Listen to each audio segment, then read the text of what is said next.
Workflow क्या होना चाहिए। और एक इलस्ट्रेटिव एग्जांपल बताऊंगा कि हम पैसा बनाने की जब कोशिश करते हैं तो किस तरह से क्वांट वर्कफ्लो चलाते हैं in order to find some alpha out of the trading strategy. Alpha से मुराद कि किस तरह हम इंडेक्स को बीट करके एक्स्ट्रा जो माइलस्टोन है, जो रिटर्न बनाने का है, वो अपनी इन्वेस्टमेंट में अचीव कर सकें। देखिए, सबसे पहला ऑब्जेक्टिव ये आप हीट मैप पे देख रहे हैं। क्या हमारे जहन के अंदर हमारी कोशिश होती है कि मैं वो स्टॉक खरीदूं जो स्टॉक अगले दिन बढ़ जाए?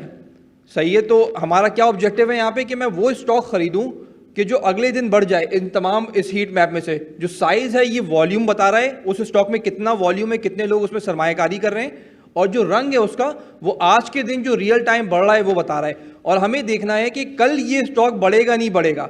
सो सवाल अपने जहन में रखिएगा। Now the first thing that you need to learn quant work flow में, जब भी आप डेटा साइंस की एक्सरसाइज करें, सबसे पहले ऐसी चीज कि मैं क्या करने चाह रहा हूं, क्या मेरा ऑब्जेक्टिव है, that you need to understand. चाहे आप क्लासिफिकेशन कर रहे हैं, इमेज प्रोसेसिंग कर रहे हैं, कुछ भी आप कर रहे हैं, सबसे पहले खाली पर्चे पे ये लिखें कि मैं क्या करना चाह रहा हूं।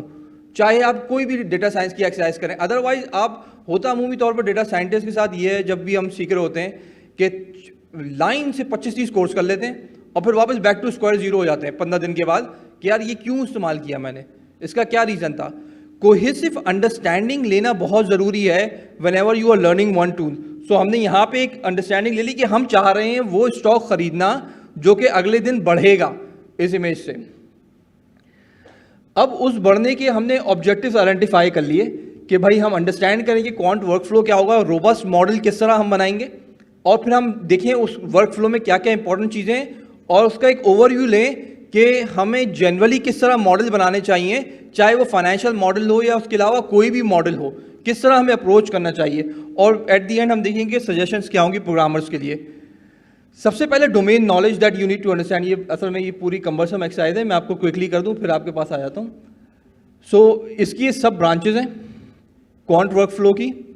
ये मैं आपको एक एग्जांपल दूंगा फाइनेंशियल मॉडल की, आपको अपने जहन में रखनी है जनरल एग्जांपल्स ओवरऑल आपकी मशीन लर्निंग की एक्सरसाइज की। चाहे आप कुछ भी कर रहे हो, एकेडमिक एक्सरसाइज कर रहे हो, सबसे पहले आपको डोमेन नॉलेज। तो पहली चीज़ जो आपको प्लेन वलेला एक्सपर्ट से अलग करेगी ना, वो करेगी आपको डोमेन नॉलेज। यहाँ बैठे हुए सारे लोग सभी वनेला कोड मैं आपको दे दूंगा, सब वो मॉडल नहीं बना पाएंगे जो मैं बनाऊंगा। उसका रीज़न क्या है? Domain knowledge. मैं आपकी तरह मॉडल नहीं बना पाऊंगा कोई एक पर्टिकुलर डोमेन के अंदर। फॉर एग्जाम्पल मेडिकल की कोई फील्ड में आप रिसर्च कर रहे हैं, वो इसलिए डोमेन नॉलेज। तो पहला स्टेप करना क्या चाहते हैं क्वांट वर्कफ्लो में, you need to understand whenever you are facing any assignment on machine learning, what do you actually want to do, right that statement. Second logical step, domain knowledge उसके बारे में लें, उसके बगैर आप और डेवलप करें अपना हाइपोथेसिस। सेकंड, आप एक्सप्लोरेटरी डेटा एनालिसिस करें, देन फीचर इंजीनियरिंग करें, डायमेंशनैलिटी रिडक्शन करें, मॉडलिंग एंड कंक्लूजन। ये हमारी पूरी प्रेजेंटेशन की आउटलाइन है। सिर्फ यही एक स्लाइड है जो बड़ी रिलैक्स वे में, आगे चल के डिफिकल्ट स्लाइड है, तो इसको एंजॉय कर लें। तो ऑल राइट, बिफोर दैट हमने जिस तरह क्वांट वर्कफ्लो में बोला ये कल कौन सा स्टॉक बढ़ेगा, तो हमने कोई एक स्टॉक निकाल लिया और उसकी हमने टाइम सीरीज प्लॉट कर ली चार्ट्स के ऊपर, और हमने देखा ये स्टॉक गिर रहा है, या अगर गिरेगा ये स्टॉक तो हम इसको शॉर्ट करेंगे। शॉर्टिंग में you can make money while the stock is declining, तो you sell it and then you buy it low and sell it back, और उसका रिटर्न आप बना लेते हैं। और जब बढ़ेगा तो हम इसमें लॉन्ग करेंगे यहाँ पे। सो एक्चुअली हमारा हाइपोथेसिस क्या है कि हम स्टॉक को पकड़ें बाय करने के लिए यहाँ, और इसको सेल करें समवेयर अराउंड यहाँ जहाँ एग्जॉशन हो रही हो, देन अगेन शॉर्ट करें यहाँ ताकि, और कवर करें यहाँ। So this is the objective. So now you are understanding कि आपकी जो भी एक्सरसाइज जो आप करना चाह रहे हैं, आपके ऑब्जेक्टिव दिमाग में बड़ा क्लियर होना चाहिए that what you want to achieve actually. So आपके दिमाग में सब ऑब्जेक्टिव क्लियर है, हाथ उठा के बताएं कि हम करना क्या चाह रहे हैं। सबको बोला हमें स्टॉक खरीदना है नीचे, बेचना है ऊपर, शॉर्ट करना है ऊपर, नीचे कवर करना है, ठीक है ना। इतना क्लियर होना चाहिए आपके पास ऑब्जेक्टिव, कोई भी आप अपनी डेटा साइंस की एक्सरसाइज कर रहे हैं। अच्छा जी, तमाम चीज़ें स्टार्ट होती हैं डिफ़िकल्ट कोड से, लेकिन उसकी सबसे पहले पाइथन की ब्यूटी ये है कि बस बिस्मिल्लाह करो और लाइब्रेरीज इंपोर्ट कर लो, ठीक है। तो ये स्लाइड में आपने बस लाइब्रेरीज की इंपोर्ट की हैं। उसके बाद सेकंड स्लाइड में आपने करना क्या काम है, क्योंकि पाइथन के अंदर आपको what you if you want to do some data crunching, then pandas के ऊपर और नंपाई के ऊपर आपकी कमांड आनी चाहिए। उसमें सबसे पहले आप करते क्या है कि आपने डेटा इंपोर्ट किया, हमने एक्सेल के अंदर से इंपोर्ट किया। और डेटा के बारे में तो the next step in the quant workflow, चाहे आप कुछ भी कर रहे हैं, exploratory data analysis. But exploratory data analysis तो हर कोर्स में आपको सिखाया जाता है कि इसको ऐसे ऐसे ऐसे कर लें, नहीं, एब्सोल्युटली नॉट।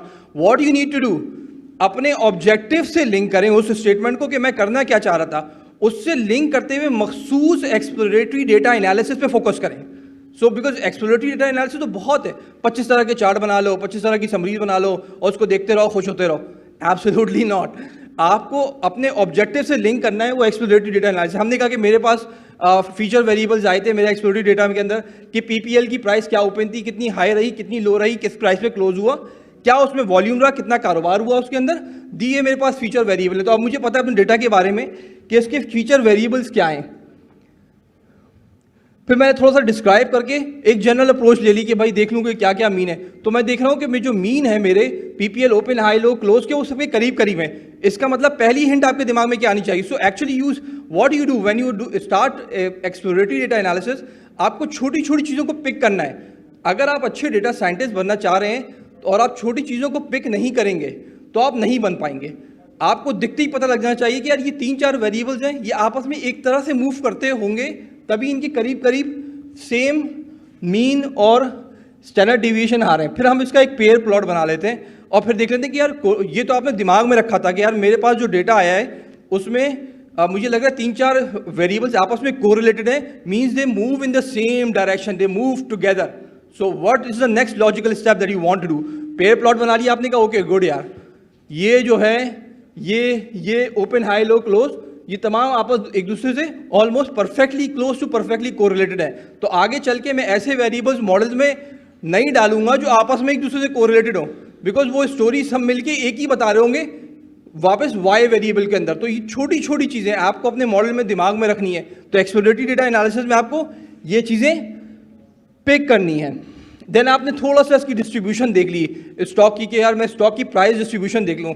तो मैं देख रहा हूँ कि यार लेफ्ट पे काफ़ी सारी ऑब्जर्वेशन है, पर राइट पे थोड़ा सा स्क्यूड डेटा है और बहुत सारी ऑब्जर्वेशन हम देख रहे हैं कि राइट पे आती जा रही हैं। तो हमने देखा कि स्टॉक रिटर्न्स, दोबारा से सर्च करें गूगल के ऊपर कि यार स्टॉक प्राइसेस का डिस्ट्रीब्यूशन क्या होती है, तो आपको पता लगेगा कि वो लॉग नॉर्मल होती है। अगेन डोमेन नॉलेज, आपको जो भी एक्सरसाइज करनी है, चाहे आप एक्सरसाइज मेडिकल में कर रहे हैं, कोई दूसरी फील्ड में फाइनेंस में कर रहे हैं, डेटा साइंस का कोई भी प्रोजेक्ट उठाना है मेरे भाई, पहले ये नहीं बोलना कि इसका प्लेन वैनिला कोड क्या होगा, वो तो कर ही लेना है, तो उसका प्रॉब्लम नहीं है। आपको जो चीज़ मुनफरिद बनाएगी दूसरों से, वो आपकी डोमेन नॉलेज बनाएगी। आप बैठे हुए यहाँ से सारे अजीम डेटा साइंटिस्ट नहीं बन जाएंगे, इंक्लूडिंग मी। सिर्फ वही बनेंगे जो एक मखसूस फील्ड के अंदर एक एक्स्ट्रा एज लेंगे। वो नहीं बनेंगे जो बोलेंगे यार मुझसे कुछ भी काम करा लो, मैं कर लूँगा, गूगल करूँगा, कोड निकालूंगा, आपको दे दूंगा। आगे चल के field is going to be very tough. So then आपने थोड़ी डिस्ट्रीब्यूशन पढ़ ली, फिर आपने देखा कि इसकी मैं रिटर्न्स देखूं। इवेंचुअली तो आपको हमारा ऑब्जेक्टिव क्या था कि हमें वो स्टॉक पकड़ना है जो बढ़ेगा। तो उस बढ़ेगा तो किस तरह पता चलेगा कि वो बढ़ेगा, उसके रिटर्न होंगे ना। तो हमने रिटर्न की डिस्ट्रीब्यूशन देख ली। सो अब आपको फीचर वेरिएबल्स के ड्राइव्ड वेरिएबल्स निकालने आने चाहिए। सो क्वांट वर्कफ्लो में आपको ड्राइव्ड वेरिएबल्स बेसिक बनाने आने चाहिए। तो आपने देखा कि लग नॉर्मल रहा है कर्नल डेंसिटी फंक्शन के थ्रू, लेकिन हम थोड़े से स्पाइक्स देख रहे हैं 5% और 5% के ऊपर, कि स्टॉक कभी 5% ऊपर हो जाता है, कैप हो जाता है, कभी 5% नीचे कैप हो जाता है। तो अब आप थोड़ी सी और चीज़ें डिस्ट्रीब्यूशन के बारे में पता लग रहा है आपको डेटा के बारे में, लेकिन मीन करीब करीब जीरो के करीब मीन है कि ऑन एवरेज जीरो के करीब आसपास घूमता है, लेकिन कभी एक्सट्रीम्स आती हैं, कभी एक्सट्रीम्स आती हैं। तो अब हमें तलाश करना होगा वो एक्सट्रीम्स कब आती हैं, कि जब वो नेगेटिव एक्सट्रीम की तरफ जा रहा हो तो हम शॉर्ट करें, और जब पॉजिटिव एक्सट्रीम की तरफ जा रहा हो तो हम लॉन्ग करें। That is where the real return is. अच्छा, हमने अब इसका लाइन प्लॉट देख लिया कि हमें ये पता चल गया कि प्राइसेस लॉग नॉर्मल है। ये हमें पता लग गया कि prices generally tend to increase over time, that's why stock market returns are positive. फिर हमें एक बड़ा इंटरेस्टिंग ऑब्जर्वेशन आपको अपने ईसीजी की तरह मिली इसके अंदर, कि आपका दिल जिस तरह धड़कता है वैसे ही ये स्टॉक के रिटर्न भी धड़कते हैं। यही वजह है कि स्टॉक मार्केट में वो मोस्टली लोग जब काम करते हैं वो दिल के मरीज बन जाते हैं। That is one reason, because आपकी जो स्टॉक प्राइसेस के रिटर्न है ना, वो भी ऐसे धड़कते हैं हर दिन, और इसी के साथ आपकी जज्बात धड़कते हैं।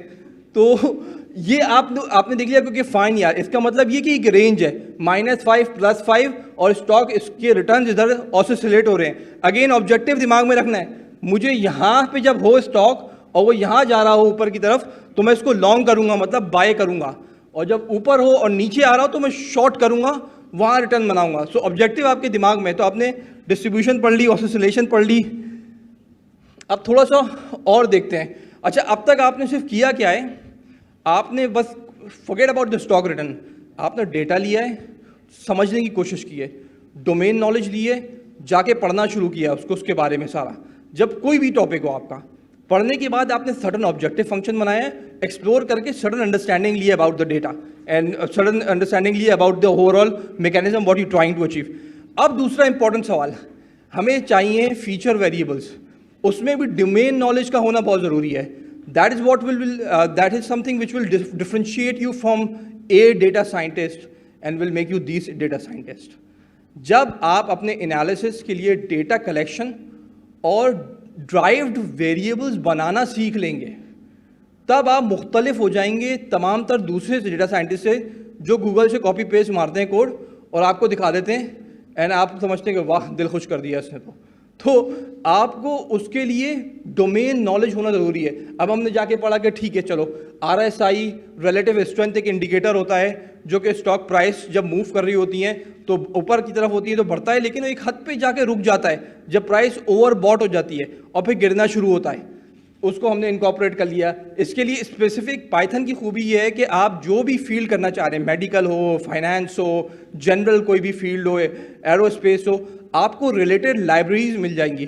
सो अगेन ये बहुत इंपॉर्टेंट बात है कि आप जब जिस डोमेन के अंदर स्पेशलाइज करें उससे रिलेटेड लाइब्रेरीज निकाल लें और उसमें काम करें, रादर कि आप इधर उधर की चीज़ें कर रहे हैं। आप मतलब एक जनरल प्रॉब्लम ये होता है हमारे साथ, मेरे साथ भी बहुत प्रॉब्लम ये हुआ था कि सब सीख लूँगा और अफलातून बन जाऊँगा। That's not going to happen, I am telling you that's not going to happen.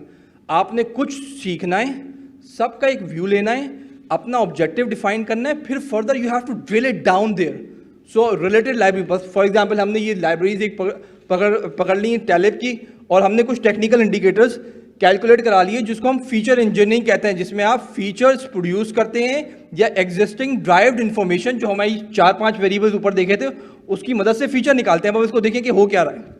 ये थोड़ा कम ECG की तरह, ये थोड़ा सा मैं आपको साइकिल्स प्रॉपर इसमें नज़र आ रहे हैं कि जब भी स्टॉक ओवरबॉट होता है तो ये इनका जो चाइल्ड मनी ऑसिलेशन इंडेक्स है वो ऊपर चले जाता है, पीक आउट हो जाता है, एंड जब RSI भी ओवरबॉट होता है तो ये हो जाता है, और मनी फ्लो इंडेक्स भी जब स्टॉक ओवरबॉट होता है तो ये भी पीक आउट हो रहा होता है। तो अब आपको एक पैटर्न नज़र आ रहा है स्टॉक्स के अंदर कि जब वो बढ़ते हैं गिरते हैं। इसी तरह से आप जिस भी फील्ड के अंदर हैं, जब भी आप फीचर इंजीनियरिंग करेंगे तो आपको इस तरह के वेरिएबल्स बनाने होंगे, देन उसकी मदद से आपको वो फीचर्स नज़र आएंगे जिनको आप अपने मॉडल के अंदर डाल के चला ना दे मॉडल, रुक जाए एक सेकेंड, रिलैक्स। फीचर इंजीनियरिंग में एक और इम्पॉर्टेंट प्रोसेस है कि आपको जो देखना बहुत इम्पॉर्टेंट है।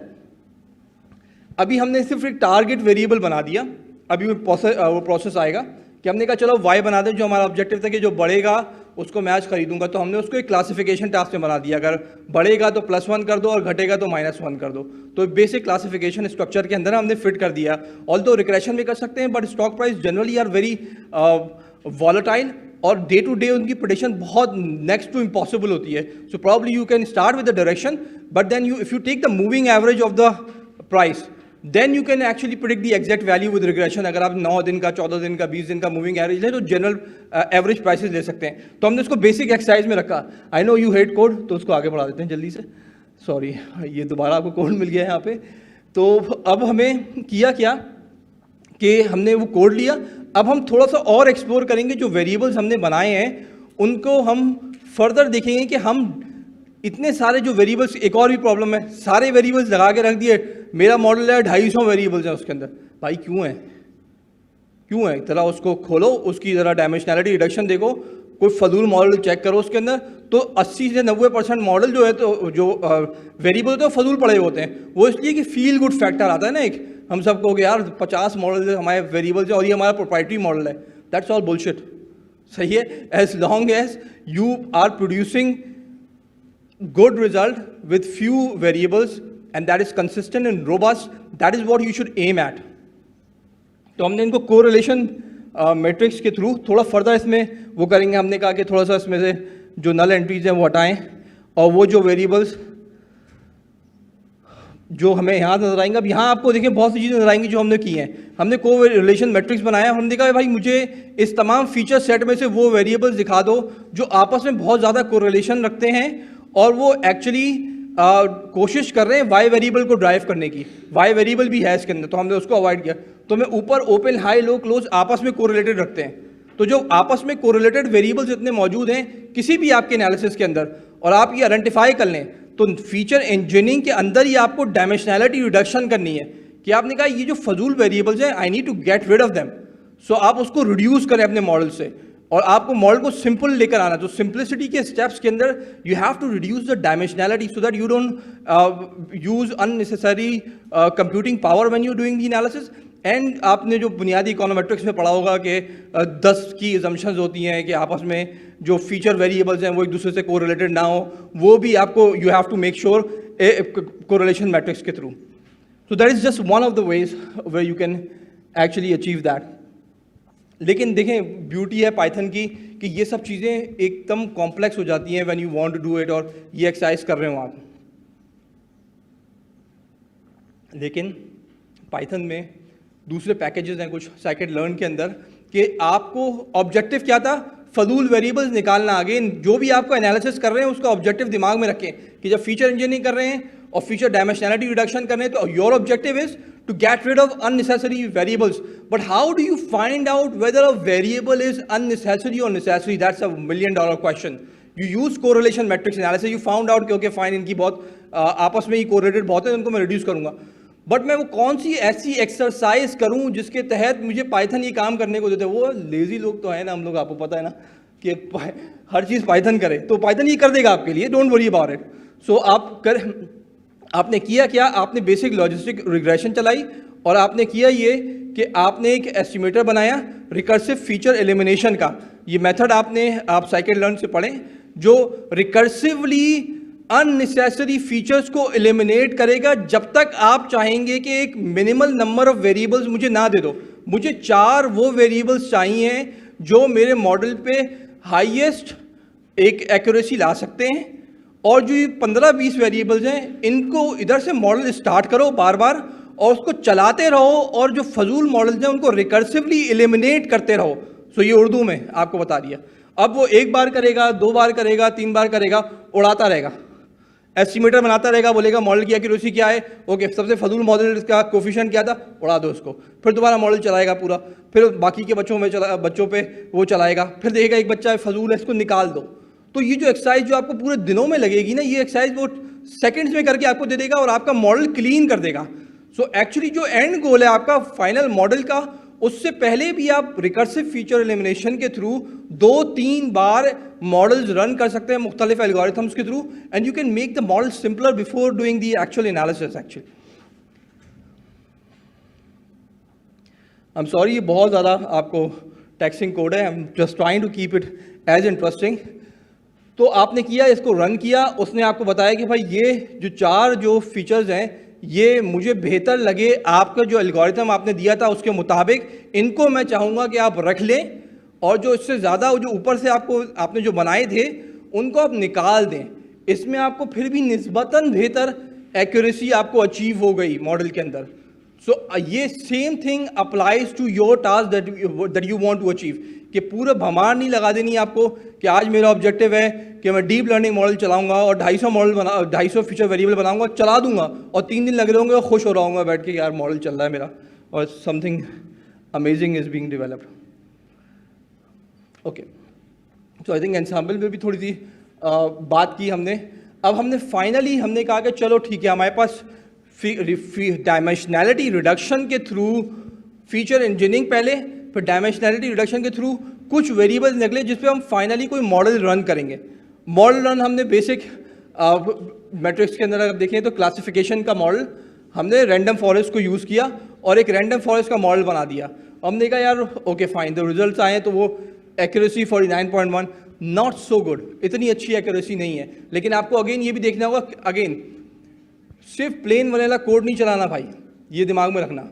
अगर आप क्लासिफिकेशन कर रहे हैं, रिग्रेशन कर रहे हैं, तो इनकी पूरी डॉक्यूमेंटेशन पढ़नी है, किस तरह के मॉडल्स पे ये सूट करते हैं, किस तरह के मॉडल्स पे ये सूट नहीं करते हैं। So if you are a data scientist, आप ये नहीं पढ़ोगे.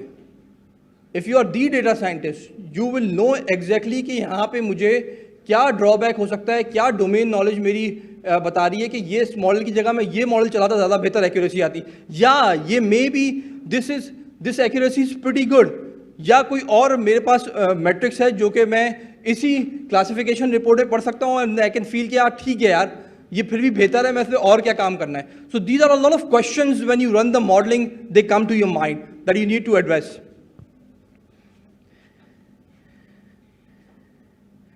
फिर इसके बाद आप क्या करें? दूसरा लॉजिकल सवाल होता है कि मॉडल्स डॉक्यूमेंटेशन, जो भी मॉडल्स आप पढ़ेंगे उसमें सारे हाइपर पैरामीटर होगा. आपने एक वर्ड फैंसी सुना होगा, hyper parameter tuning. Hyper parameter tuning में होता क्या है? आप कहते ही हैं कि मॉडल भाई तुम्हारे कुछ पैरामीटर्स जिनको डिफ़ॉल्ट सेट करके तुमने मुझे ये रिजल्ट दिया था, अगर मैं वो तुम्हारे पैरामीटर्स कुछ चेंज करूं तो क्या तुम मुझे बेहतर रिजल्ट दे सकते हो? सिंपल इतना सवाल, चाहे आपका जो भी मॉडल हो. तो आप उसके लिए अगेन आप कुछ पैरामीटर्स अगर स्पेसिफिक यूज़ कर रहे हैं, for example number of estimators when you are trying to use, तो हमने एक validation curves hyper parameter tuning के लिए लगाया. हमने देखा कि यार मॉडल के अंदर बहुत ज़्यादा इंप्रूवमेंट नहीं आ रही एक्यूरेसी के अंदर, despite the fact that you increase the number of trees in the model. So instantly you get an idea कि यार this might be the optimal tree, that's it, I don't want to extend it further, क्योंकि मेरे model में इस मखसूस parameter की वजह से कोई फर्दर इंप्रूवमेंट नहीं आ रही. So the next logical question is कि आप यही काम दूसरे पैरामीटर्स के साथ भी करें. उसके लिए आपको एग्जॉस्टिव ग्रिड सर्च यूज़ करें. उसमें करता क्या है कि आपको सारे मॉडल्स, पूरे एक मॉडल के अंदर जो भी आपकी क्लास है उसके जितने हाइपर पैरामीटर्स हैं सब लेके एक डिक्शनरी बनाएगा और बोलेगा कि आप इसको रेंज दें, और ग्रिड सर्च का एल्गोरिथम उन सब पे वो चलाएगा आपका मॉडल, और वो ऑप्टिमल पैरामीटर सारे ढूंढेगा, और वो सेट ऑफ डिक्शनरी आपको एट दी एंड देगा कि भाईजान इस मॉडल के अंदर, इस डेटा के अंदर, इस फीचर वेरिएबल्स के अंदर ये हैं ऑप्टिमल सेट ऑफ पैरामीटर्स और उसकी ये एक्यूरेसी आएगी. So actually what will make you different in your machine learning task, if you achieve this level, then you're really good. बहुत अच्छा काम कर रहे हैं. आपने एक स्टेटिस्टिकली सिग्निफिकेंट वे में एक मॉडल की ऑप्टिमल कैपेसिटी पता कर ली कि हाँ भाई ये इसकी गुंजाइश है इन सर्कमस्टांसेस के अंदर.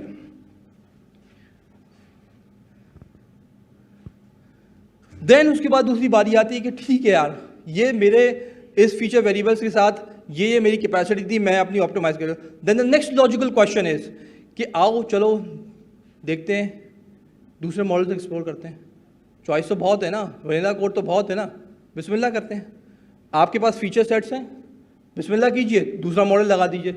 आपने देखा थोड़ा एक्यूरेसी का metrics, which if you believe the accuracy metrics is the metrics that you are looking at is slightly higher than the previous one. And ये एक एक्सरसाइज है recursively that you need to do कि हाँ मैं अगर 53% of the times अगर मैं ये इस मॉडल के तहत इन्वेस्ट करता तो मैं 53% ऑफ द टाइम्स प्रॉफिट बनाता. सही है. एंड देन उसके अलावा जो वक्त होते हैं तो उसमें मैं लॉस बनाता. देन मसला ये और भी आता है कि रोबस्ट कैसे बनाना है. ये तो सिर्फ एक ही स्टॉक पे ट्रेन किया है ना इसको अगर हम 600 स्टॉक्स पे ट्रेन करेंगे, कोई 1,00,000 1.5 लाख ऐसे प्राइसिंग के ऊपर प्राइस टाइम स्टैम्प्स के ऊपर ट्रेड करेंगे और टेस्ट करेंगे उसको ट्रेन करके, तो आपको इसकी एक्यूरेसी बढ़ती हुई नजर आएगी. देन इसका नेक्स्ट लॉजिकल स्टेप होता है कि आप इसके ऊपर एक स्ट्रैटेजी फॉर्म कर लें कि आपने कहा कि मैं इतने बाय करना चाह रहा हूँ. उसके लिए अगर आप एक डोमेन स्पेसिफिक लाइब्रेरी देखते हैं तो वो जिप लाइन है that you need to explore अगर आप फाइनेंशियल ट्रेडिंग में. तो बेसिकली मकसद ये है कि आप जिस डोमेन में हैं आपको एक पूरा क्वांट फ्लो बनाना है, उससे रेलेवेंट लाइब्रेरीज बनानी है, उसको उसी तरह स्ट्रक्चर करते चले जाना है एंड तक, और उसका पूरा एंड फ्लो पे आके रोकना है, बीच में इधर उधर नहीं होना. सही है. एक फ्लो पे रखना है, बिकॉज यही वो चीज़ है जो कि आपको मुनफरिद बनाएगी. अगर आप डिस्ट्रैक्ट हो गए, प्लेन वनीला कोड की दुनिया में चले गए और जो कोर क्वांट वर्क फ्लो है वो भूल गए, तो आपकी क्वालिटी डिग्रेड होती चली जाएगी. की लर्निंग्स हमने क्या ली? एक तो डोमेन नॉलेज बहुत बड़ी की है. जो भी काम आप कर रहे हैं you need to have sound domain knowledge if you want to explore that particular field. आप में सबको ही कोई दी डेटा साइंटिस्ट नहीं बनेगा इंक्लूडिंग मी. सिर्फ वो बनेगा जो कि स्पेशलाइज करेगा एक पर्टिकुलर फील्ड में या डोमेन एक्सपर्टीज रखता होगा, प्रोसेसेस के ऊपर और डोमेन एक्सपर्टीज रखता होगा. सो आप सब प्लेन वनीला कोड लीजिए, कोई आगे नहीं बढ़ेगा. हाँ मदद करेगा पाइथन, लेकिन इवेंचुअली आप जितना किताब खोलेंगे डोमेन स्पेसिफिक काम के ऊपर और उसके थ्रू क्वांट वर्क फ्लो बनाएंगे अपनी डेटा मशीन लर्निंग एक्सरसाइज पे, वही आपको फ़ायदा देगा actually. Myth of feature variable, बहुत सारा वेरिएबल्स नहीं रखने, थोड़े रखने, कोशिश करना है रिड्यूस करना, डायमेंशनैलिटी उसी फ्लो में चलें। मॉडल इंप्रूवमेंट एक लंबा सफ़र है, आपको चलता रहेगा वो। कोशिश करें मॉडल रेडी करें, डिप्लॉय करें एंड देन रिलैक्स हों, चिल करें, पार्टी करें, फिर उसके बाद दोबारा आएँ, दोबारा उस पर काम करें। एग्जॉस्ट ना हो, कहीं बीच में हम काम करते करते फंस जाते हैं, that is what you need to avoid. Python मैंने बता दिया है कि तमाम तर खूबसूरती 15-20 लाइब्रेरी से वो काम है जो आज से 25 साल पहले सारी ज़िंदगी लगा के कोई काम करता था, आज आप 2 मिनट के अंदर यही काम कर सकते हैं। All you need to do processes अपने डिफाइन करें, क्वांट वर्कफ्लो रेडी करें, कोई भी टास्क आप अचीव कर सकते हैं प्रोवाइडेड आपका प्रोसेस बड़ा डिफाइंड हो। On that note, thank you very much for bearing me, I know it's very tough at this point of time. आपको कोई सवाल है तो I would love to advice.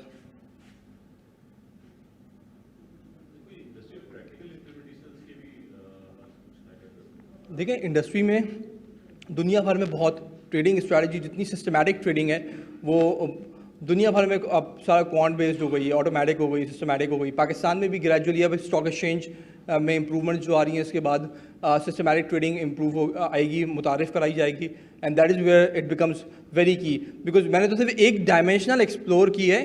आपको एज एन एग्जाम्पल, आप जो भी काम कर रहे हैं उसका work flow has to be defined, so आपको उससे बड़ा फ़ायदा होगा। पाकिस्तान में बहुत से काम हो तो रहा है, आपको बहुत सी चीज़ें सामने नज़र नहीं आएंगी एकदम से, आप देखेंगे बड़ा फैंसी काम समझा जाता है, हालांकि है नहीं इतना। दुनिया भर में ये बहुत कॉमन है।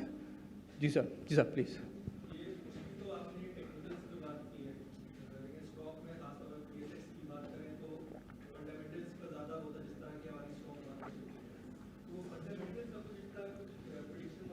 मैं आपको बताता हूँ, there are sets of feature variables, classes of feature variables when you want to build a model. Technical variables is just one kind of feature set that you need to have. Others are fundamentals. Within the fundamentals, you have got short-term fundamentals, long-term fundamentals. Then there is another way, which is called alternative data.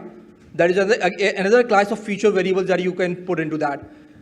What I have done here is have selected one type of variable set and built a quant workflow based on that. Same quant workflow can be used for building a fundamentally driven model, fundamental plus technical driven model, and ऐसे ही so on and so forth. मैं आपको personal experience बताऊं, fundamental short term में काम नहीं करते भाई। जब स्टॉक को कोई बेच रहा होता है ना, तो इतने अच्छे फंडामेंटल्स लगे हों, स्टॉक सर्वाइव नहीं करता। In short term trading it's a question of supply and demand in the share market. So जब मार्केट 50,000 रुपये थी, हम जैसे सारे लोग बेवकूफ़ों की तरह मार्केट में घुसे थे कि यार क्या फंडामेंटल्स है, पाकिस्तान इसमें चला गया, इमर्जिंग में चला गया। वहाँ से मार्केट 29,000 में गई, हमने कहा यार सत्यानाश होने वाला है, मसला कर दिया है नई गवर्नमेंट ने। उसके बाद से मार्केट घूम के फिर 34,000 रुपये पहुँच गई कल, और हम सिर्फ सोचते रह गए। सो इवेंचुअली शॉर्ट टर्म के अंदर also it's a very important question कि हमें कौन से सेट ऑफ वेरिएबल्स निकालने हैं। हमें पहले तो बड़े बड़े सवाल क्लियर कर लें कि हम करना क्या चाह रहे हैं, शॉर्ट टर्म में लेना चाह रहे हैं, लॉन्ग टर्म में लेना चाह रहे हैं, क्या डायमेंशन है हमारे, टाइम फ्रेम क्या है, होराइजन क्या है। तो ये बड़े बड़े क्वेश्चन जब क्लियर होंगे ना, तो whether you want to use fundamentals, whether you want to use one type of feature variables और अदर टाइप, ये तमाम सवाल खुद ही सॉल्व होते चले जाएंगे। क्वांट वर्क फ्लो सेम रहेगा भाई, उसमें चेंज नहीं होगी, वो बिल्कुल सेम स्ट्रक्चर्ड वे में चलेगा। फंडामेंटल्स भी एक्सप्लेनेटरी पावर रखते होंगे कि कौन सा, अगर प्राइस टू अर्निंग मल्टीपल किसी स्टॉक का हाई है, हिस्टोरिकल एवरेज ये है, अगर उससे बढ़ गया है और आपके लगा हुआ फीचर सेट में, तो आप बोलेंगे हाँ, ये जब भी हिस्टोरिकली मीन को क्रॉस करता है तो वहाँ से रिवर्ट करता है मीन की तरफ, जिसे हम कहते हैं मीन रिवर्जन स्ट्रैटेजी। तो वो चलेगा उसी क्वांट वर्क फ्लो के थ्रू। चाहे आप कोई फाइनेंस के अलावा कोई भी एक्सरसाइज कर रहे हो, वर्क फ्लो आपका क्लियर होना चाहिए। I hope you I address your question sir please. जी जी जी जी सर।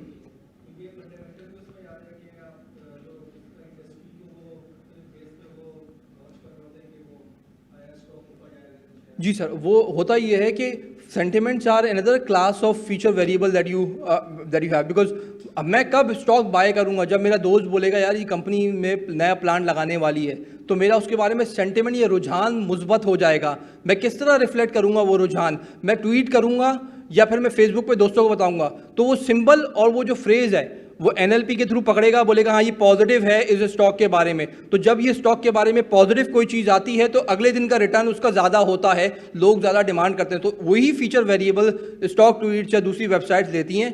और वो उन मार्केट्स में जो बहुत डेवलप्ड हैं, जहाँ स्टॉक्स के ऊपर काफ़ी ट्वीट्स होती हैं या ओपिनियन डेवलप होता है, तो उनको एक फीचर वेरिएबल सेट में बनाती हैं और फिर उनको देखती हैं उसकी प्रेडिक्टिव पावर क्या है। That is another variable that you highlighted, जो बिल्कुल सही कह रहे हैं, ये डेवलप मार्केट्स में यूज़ होता है। Yes sir, sir please.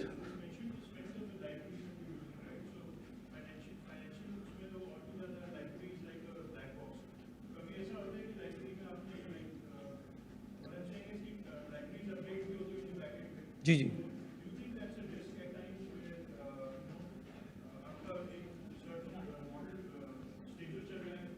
जी जी देखिए, ये जो आपका लाइब्रेरी कंपैटिबिलिटी इशू है, नॉट जस्ट फाइनेंस, ये हम तमाम प्रोग्रामर्स का सबसे बड़ा इशू है। सबसे बड़ा सेफगार्ड ये अच्छे बड़े सॉफ्टवेयर हाउस में काम करें जिसके पीछे अच्छा डेवऑप्स हो वो आपको क्लियर कंपैटिबिलिटी कर दे, अदरवाइज फिर आपका टाइम लगता है इसके अंदर। ये तो एक रिस्क होता है that you run into. Mostly अब चीज़ें देखिए, जितनी स्टेबल लाइब्रेरीज हैं, बड़ी बड़ी लाइब्रेरीज हैं, उसमें आपको ये स्टेबिलिटी इशूज़ नहीं आते। छोटी लाइब्रेरीज में जो नई है टेस्टिंग फेज में, वहाँ ज़्यादा आते हैं। But again yes, financial technology के अंदर भी yes, you do have a lot of compatibility issues with some of the libraries that are related to trading strategy like Zipline and some technical analysis library. So yes, there is there, but again अच्छा बड़ा software house, बड़ा DevOps, या फिर आपके पास रात को बहुत time हो काम करने के लिए, ठीक है, तो इस तरह सॉल्व कर सकते हैं। जी sir, any more question sir? जी सर प्लीज।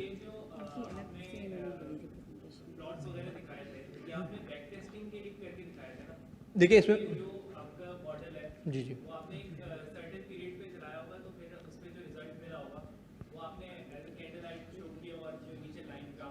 जी जी तो सर ये मैंने पूछना कि इसके लिए जो डाटा होता है या जो मिसाल के तौर पे जैसे ट्रेडिंग हुई है, जी तो ये डाटा एक तो कहाँ से मिलता है, और दूसरी बात ये कि अगर इसको मजीद चीज में अगर पढ़ना चाहे जी जी तो वो कहाँ से रिसोर्स होगा? देखिए, again that is one of the bigger questions कि डेटा कहाँ से आया, डेटा एक्सेस कहाँ से आया स्टॉक का, क्योंकि हमें थोड़ी लिबर्टी ये है कि हम फाइनेंशियल टेक्नोलॉजी फर्म ही रन करते हैं, तो हमारे पास data, we purchase a lot of data, but if you're specifically interested in going through that, I'll provide you the data from our sources, and otherwise आपको स्टॉक एक्सचेंज को contact करना पड़ता है। बेसिक क्लोजिंग प्राइस का data आपको मिल जाता है, that is not a big issue, वो आपको वेबसाइट से भी मिल जाएगा। The bigger issue is how you manipulate the data, how you go through the quant work flow in the whole game. So data is a smaller issue right now, हमारे लिए कोई issue नहीं है, लेकिन आपके लिए थोड़ा सा इशू होगा, बट ओवरऑल जहाँ पे आप अच्छे डेटा साइंटिस्ट बुरे से अलग हो जाते हैं, वो होता है आपका वर्क फ्लो। तो आपको वर्क फ्लो अपना स्ट्रक्चर रखना है ताकि you can develop robust models continuously. जी सर। जी सर। जी सर। उसमें जो है ना वो जो मतलब जो लेक्चरर थे ना, उन्होंने एक तो कॉन्ट्रीब्यूशन इस्तेमाल किया था, और उसमें जो है ना वो अपनी ही मार्केट की जो है ना वो वेरिएबल्स और जी जी सारी जो कंपनीज की वो यूज, जी जी तो मैं चाह रहा था कि जो वो यूज किए ना, जो वहाँ से सीखे वो यहाँ पे अप्लाई जी जी कर सकें, तो वो ज़्यादा बेहतर होगा, इसलिए मैंने डेटा जी सर। इसके दो एलिमेंट्स हैं। जब भी आप डेटा यूज़ करते हैं तो हर मार्केट, स्टॉक मार्केट या फाइनेंशियल मार्केट, उसका एक माइक्रो स्ट्रक्चर होता है। वो पर्टिकुलर इंडिकेटर्स जो हैं वो दूसरी मार्केट के माइक्रो स्ट्रक्चर में उतने रोबस्ट नहीं हो, ठीक है। तो एक तो ये डिफ्रेंसिएशन है, तो थोड़ी बहुत रहेगी, लेकिन जो बुनियादी टेक्निकल एनालिसिस के टूल हैं वो उसी तरह काम करते हैं। मतलब एक टेक्निकल एनालिसिस के टूल के थ्रू आप पाकिस्तान की मार्केट भी समझ सकते हैं और आप उसके थ्रू इंटरनेशनल मार्केट में गोल्ड या कमोडिटीज भी ट्रेड कर सकते हैं। So again the two elements, robustness एक तरह से मिलेगी आपको, उसको क्लेम करना है, पहले उसमें अच्छी कमांड लें, और फिर आप when you want to move into the advance data engineering, then you can see whether this indicator is for a specific market or not. I think we are running out of time. आप बताइए कोई last question कोई? जी sir. जी जी जी जी जी जी जी देखिए दो, आप एक तो क्रॉस सेक्शनल डेटा हो गया और टाइम सीरीज डेटा हो गया। ये तमाम सवालात अगेन लिंक्ड है, why I am stressing to the first question, करना क्या चाहते हो मेरे भाई, ये पहले पता कर लो। क्या आप करना जो चाहते हो वो लिख लो, उसकी बेसिस पे आप फिर देखोगे कि मुझे इसके लिए कौन सा डेटा चाहिए, is it a time series, it's a panel data, cross section data. फिर आप फर्दर इसका नेक्स्ट सवाल का जवाब दोगे, हाँ इसके लिए मैं ये वाला चाहिए। फिर आपको उस सवाल का जवाब दोगे कि मैं इस वर्क फ्लो में कौन सा मॉडल डालूं जो कि इस तरह के डेटा के लिए मौजू हो। So you have to stick to the quant work flow. ये आपके छोटे छोटे जो सवालात हैं ये एड्रेस कर देगा ऊपर से। सबसे पहले करना क्या चाहते हो, सबसे बुनियादी मसला हम सबके साथ यही होता है, प्लेन वैला कोड लिया, लगा दिया उसके ऊपर, जैसे हमारे भाई ने बोला था डीप लर्निंग का आपने कोड लिया, हैमर ठोकते चले गए। तो ये बिल्कुल आपको नहीं करना, आपको वर्क फ्लो पे स्टिक करना है और मकसद दिमाग में रखना है, चाहे कोई भी आप डेटा साइंस की एक्सरसाइज कर रहे हो। जी सर, चलिए, thank you very much, thank you.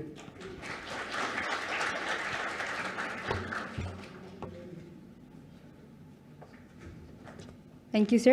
And now lastly, we have Mr. Mansoor Ali, who has been working